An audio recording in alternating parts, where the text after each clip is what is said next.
नमस्कार मित्रांनो, माझ्या यूट्यूब चॅनलमध्ये अगदी तुमचं मनापासून स्वागत करतो। सर्व शेळी पालनाविषयी माहिती घेऊन आलो मित्रांनो। पाहू शकता ही जी आहे ती गावरान शेळ्या आहेत मित्रांनो। आणि ह्याची माहिती देण्याचं कारण असं आहे मित्रांनो, कारण तर आता सोयाबीनचे रानं उगवलेलं आहे। रानावरचे सोयाबीन खाल्लं की शेळीचं पोट फुगतं मित्रांनो। आणि पोट फुगल्यावर त्याविषयी एक रामबाण माहिती सांगणार आहे मित्रांनो।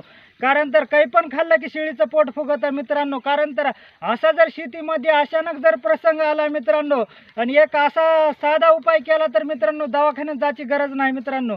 पाहू शकता मित्रांनो, कारण तर ही जी आहे ती कडुलिंबाचा फंटा आहे।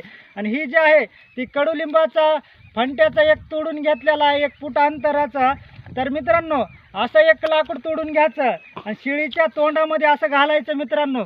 असं जर घातलं मित्रांनो तर पाहू शकता, आणि ही पाठीमाग असं बांधून टाकायचं मित्रांनो। कारण तर असं जर बांधलं तर 100% शेळीचं पोट फुगलेलं राहतं मित्रांनो। तर होंडी शेळी जर असली मित्रांनो, पाहू शकता ही होंडी शेळी आहे इथं, कारण तर बसत नाही मित्रांनो। कारण तर इथं एक दावा बांधायचं पाठीमागं आणि हे असं बांधून टाकायचं मित्रांनो।